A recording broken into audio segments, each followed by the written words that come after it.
Hi guys, this is Breaker, and I thought I'd go ahead and take a replay of one of the world's best players, at least according to the 2012 Battle.net World Championship system. Spawning is our Zerg in the upper left-hand corner. Don't mistake him for just any other barcode player, because he is the China World Championship Series victor of 2012. I give you all Comm. In the lower right-hand corner, spawning as his Protoss opponent in the blue trunks, I give you all another barcode.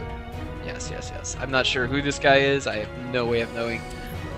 And it seems to be like this is basically, you know, top secret for everyone. I'm not gonna tell, I'm not gonna go too deep into analyzing Comm's playstyle because honestly, you know, I can't say what his favorite playstyle is right now. First and foremost, as a caster, and secondly, my in-depth analysis skills are not as good as, say, that of Day 9. I will say that one thing that trends across many players from mainland China is lllllllll muta styles, Comm being no exception to that rule. And I can't remember Comm making it far in the Beta Cup, but I do remember that Shigua went far with his lllllll muta style in the Beta Cup. It was, you know, quite beautiful. It was something else. Spawning pool going down for him just now. Talking about the history of Comm to the best of my knowledge, he's been a part of two different teams that I know of. First one, of course, is Invictus Gaming. 3 teams, actually. Sorry, I said that. I called that right the first time. First, he had formed a team with Max Said and Shigua, and they called that team Nirvana. And let's see here. I think from there they became they basically worked their way up into becoming a more widely recognized professional team in China, known as Invictus Gaming. I think they actually joined Invictus Gaming because Invictus Gaming is also a team that, basically a team that has pro gamers across many different platforms of esports, not just StarCraft 2. They have IG Chuan, who can get as many as, say, 9,000 viewers on YouTube all at once, and you know, they also have a League of Legends team that I'm not too terribly familiar with, but rest assured, I am telling you guys right now, the team that the premier team for StarCraft 2 and the premier team for Dota 2 in China would have to be Invictus Gaming without a doubt, and this is such an early third coming from Comm. 3 minutes 45 seconds, nothing wrong with that, as long as you can make sure it gets up safely. Comm basically chasing away that probe.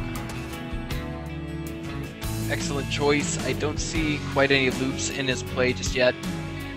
And here we go. It looks like the Lings are going to arrive. Maybe no.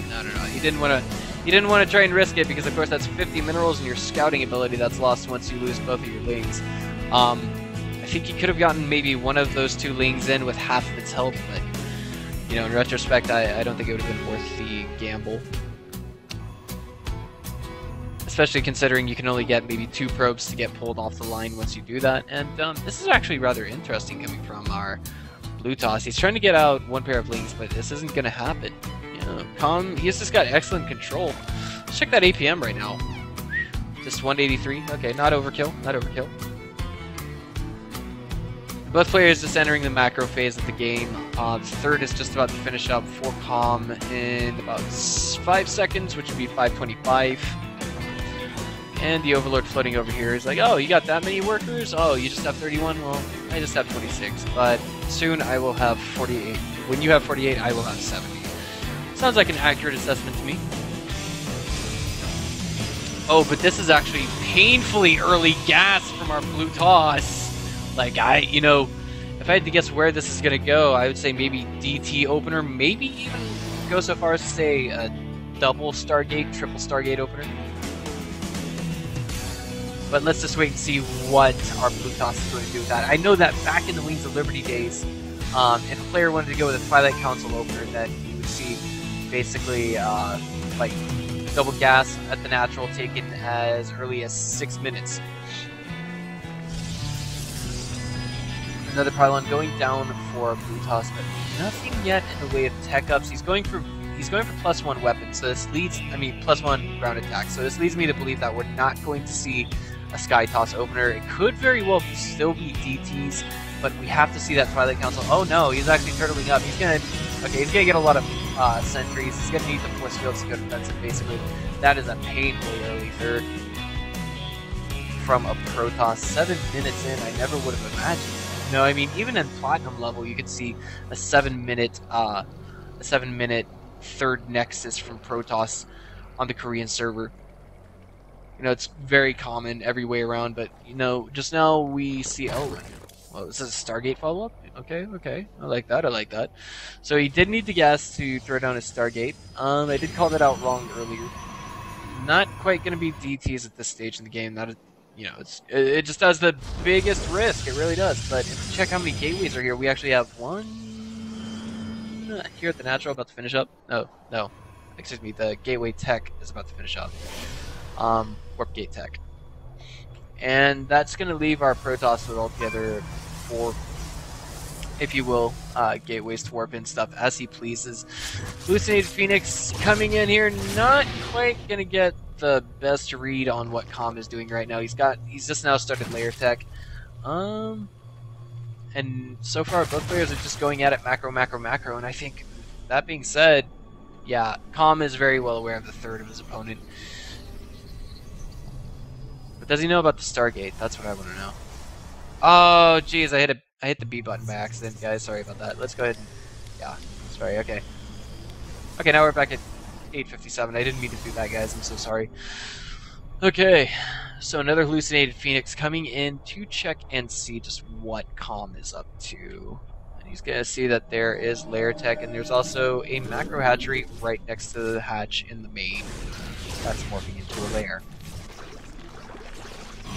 Now, with what we see from Comm presently, he's going to have to do one of two things, and I don't think he's going to do the first thing that I mentioned. The first thing would be to either take another Expo, which he is doing. Excuse me, I did call that out wrong. Again. Or 2, he would have to put on a lot of pressure. Or, you know what, I think even now it would be appropriate for him to just straight up attack with... you know, just put on some pressure and use maybe this base over here as kind of a macro base, if you will. Other than that, I can't really say. But we have to see him get ready to go super defensive at the same time. He's going for an infestation pit. It's not done yet. Twilight Council is researching Blink, so it looks like we're going to have some kind of a Sky Toss opener coupled with, like, some kind of a Sky Toss composition coupled with, oh, I kind of like this move. There's actually going to be an Oracle in the mix. I'm thinking this is for detection, not harass. Yeah, definitely.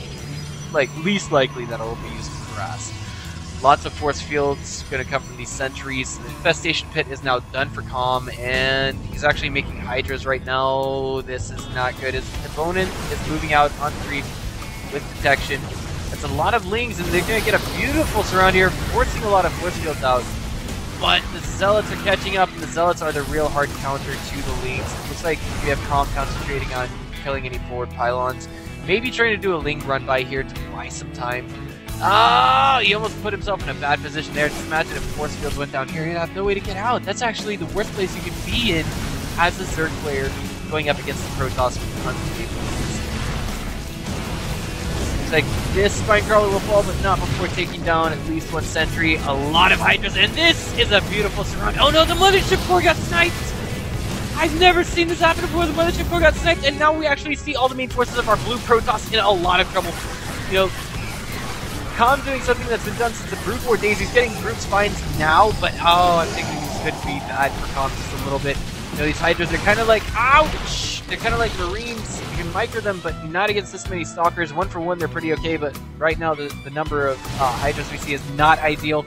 We need to see a beautiful surround here from the Lings to actually optimally deal with what we see. And it looks like that's not going to happen. Okay. DT follow-up from our blue Protoss. He knows he's behind. He has to do something about it. And now we have +2/+2 on the way from Comm. Staying calm at the same time. And here we go. Looks like we got drones getting tacked onto the fourth base. For now, he's just going to use this for gas. Perfectly normal. It's something that I think more and more Zergs should do. Just make another expo, an additional expo for just gas. Because no matter what, you're always good. Gas is the most important thing that any Zerg player could ever need in any matchup, honestly. Hydras, of course, you know, they've got less HP than roaches, but of course they cost a lot in terms of gas. And you know, I mean, like, what do you think about it? The price kind of goes by their DPS. There's nothing wrong with that. I feel it's a perfectly balanced assessment by Blizzard, even since the league is over 30 days. But here we go, we have a Zealot kind of moving out here, trying to cut around, see what's here, what's there, but oh, this could actually kind of be bad. This could actually be kind of bad for our blue Protoss. He's kind of supply block, but at the same time he's kind of taking his fourth base. This third is actually entirely exposed throughout this, and if we ever see Comm catching onto that, the Overseer is going to see those DTs! And it looks like Comm's being forced to just turn around temporarily to deal with it. Locusts are kind of being thrown away. Swarm hosts, they need to be pulled back, they are. But it looks like we have the Lings here going for a hug on that DT, kind of pushing it out, soccer balling it out of the way just a little bit. And I want to say that with what we see now, we actually see Protoss is kind of getting in a slightly increasingly comfortable position with, and the worker kills are just making that so much better. And that DT fell in an instant, it really did. More Vipers going into the mix. The one thing that I want to see him be extremely meticulously careful about, he's only got 2 because he doesn't need them in large numbers because of course he knows he's dealing with a mostly Blink Stalker Zealot composition. And he knows now that there are actually Archons in the mix. If he was to maybe pick 1 or 2 Archons at a time, it would be okay. A few Zealots actually all being thrown away right here. It looks like the main army of Comm is going to come up here and deal with this adequately, which is not going to make Protoss' day any easier. He's warping in a lot of Zealots more back here, and it looks like he's going to actually try and throw them away over here by pulling Maxed's main army, excuse me, by pulling Comm's main army over in this direction. Yeah, those Chinese players, they're all the same race, so they're all the same name. Sorry guys, that was kind of bad of me, I didn't mean to do that. That was actually not a tasteful joke at all. But Max said, you know, I mean, since we got a team at the time, I did bring him up by accident. He, you know, he got his name from Warcraft. He said, I think he implied World of Warcraft, not Warcraft 3.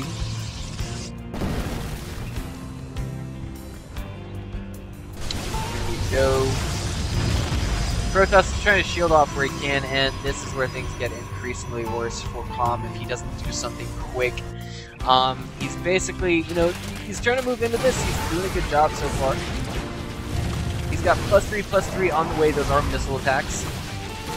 And it looks like the Locusts are kind of moving forward, and the Vipers, there's only 2 of them. If he can get the Mothership Core, that would be beautiful, but it looks like that's not his immediate concern. No, he's actually, he knows he can chase it down, so he's not even going to bother trying to yank it. But it looks like this does give him a kind of attack path for the 4th base of our blue Protoss, and oh my god! Vipers getting feedback, not all of them though. And oh my god, the Hydras are just getting stormed left and right. Blending Cloud going down on a good chunk of those Stalkers. And the High Templars are actually getting taken down slightly. But I think these Archons, one of the Archons is going to finish, and the main army of Comm is caught out of position. But it's okay because he's got pretty good remax time. He's already back on 200. It's that larval inject, guys. You got to keep it up the entire game, no matter how many larvae you have. It's a good reflex to keep. Let's check and see how much energy he has on the main. They were floating just a little bit, but still, this is a 100 sick Chinese Zerg that you guys are watching play right now. Position that we see Comm in right now is rather beautiful. I wonder if he knows just how much of a victory he came out with the previous engagement. You know, we have, you know, this detection going down on the Oracle here, but I just don't think it's going to quite help him out throughout the entire game. Here we go.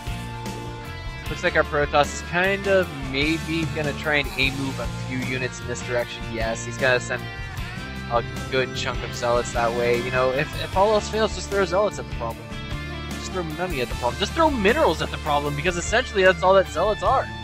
It seems that our Blue Toss is aware of the situation with Comm. He knows that he's going to be trying to take an Expo in these outer extremities, and it looks like these Zealots are actually just waiting to make a run by here, just as the main army of our Red Zerg Comm is moving out in this direction. Now, Comm has to push in for the kill here, because we do have Colossi in production. There are none in the composition right now. If he can actually hit just the right, this is like the perfect timing for him to attack in and to just move into what he has, his opponent has. That Locust, or excuse me, that Oracle did get killed. Looks like the 4th or the 5th base of Comm was killed, and we actually see our Protoss also that to be his 5th base. A handful of Hydras being sent to kill this 4th base for our Blue Toss, and behind that we see our Blue Toss actually expoing up here to what seems to be a 2 o'clock position base. And now, here we go! Oh my god, the Hydras are going to kind of melt before the might of these Colossi, but it looks like we got just the appropriate number of Swarm Host Locusts to pop out just in time to deal with the main army of our Blue Protoss. And a lot of Red Health Hydras are going to get a few kills on these Archons, but the question is how much of this is going to be undiscovered by Comm. He needs to know just what kind of a lead he has. This is the perfect time for him to move into his opponent, but at the same time we have Zealots being thrown away at Comm. He's got an Ultralisk back home. It's gonna do okay as a tank. It's just now being integrated in, and it looks like the Zealots are actually prioritizing attacking the Ultralisk Cavern. We have, I think, the eyes of, yeah, here we go. The Ultralists are coming back in. And it looks like we have Comm trying to go into micro multitask those Ultras into dealing with the Zealots appropriately. Meanwhile, we have Colossi getting tacked on. And this is certainly turning into one of those games, ladies and gentlemen. Not one of those bad games, but indeed one of those long, lengthy, hard, and well fought out games that we all like to watch. This is how ZVP was meant to be played. Now it looks like Comm is going in for the final push. The main army of his opponent will be taken down in a matter of seconds, unless the storms are just absolutely brilliant. There it is. The Colossi are holding their ground relatively well for the time being, but it looks like the Hydras are pushing forward, and they're just a little too many. It looks like the last Ultralisk will fall, and for now we actually have our Protoss holding. But if we check the income right now, if there was ever a time for our Protoss to come back, it is now. Forget what I said earlier, guys, about Comm winning. This could be the one opportunity we see him to push back. Yes, we have 12 Ultras in production, but they're not going to be out on the map for another 35 seconds. So what on earth are we going to see Blue Toss do?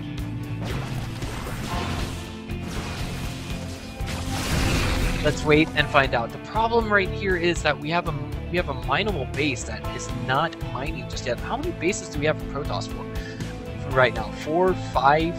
And from our Zerg, we actually only have 4 right now. Comm right now, the Ultralists are just about to pop, but I mean, he's got the larger bank to sit on, even though he's got even-ish income with his opponent, and it's the remaxes that are going to matter the most. If there was any time for him to push out right now, I think, you know, if there was any time for him to push out, it would definitely be now. The only problem with these Ultras are, even though they're a +5 attack, they are not +3. Excuse me, they're +5 defense, but they are not +5 attack. By defense, I mean armor. Excuse me. Something that it's one of those things that the Chinese say. Oh, but this is going to get picked up on by Comm in a matter of seconds. There are a couple of cannons to deal with these lings if they ever get kited in that direction, but right now we actually see quite a good deal of workers being killed, and now the main army of our Blue Toss is kind of being pulled back and forth, back and forth, back and forth, back and forth.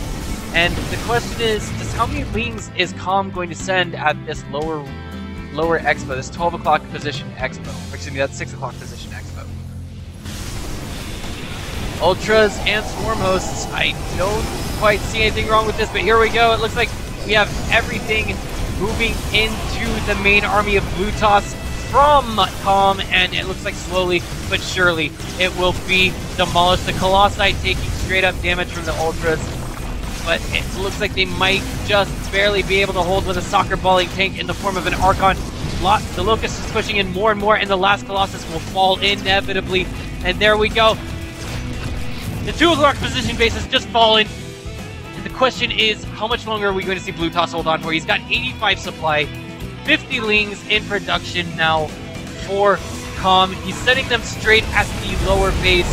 He says, I'm here to kill you right here, right now, and make this ladder game my points.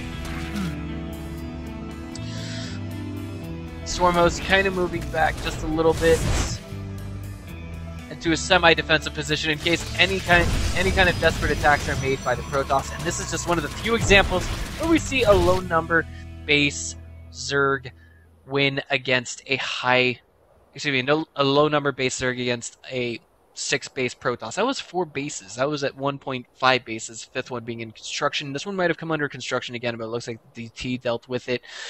I doubt it, though, as the DT has 0 kills. And if you guys liked what you saw here today, just go ahead and click on the subscribe button to my YouTube channel. I'll do my best to cover the Chinese scene for StarCraft 2. I've got contacts with Loner, Max Said, and so on and so forth. And I will ask and see actively if I can get this player or that player's replays. For now, I'm focusing on Comm. This has been Breaker. I'll see you guys next time.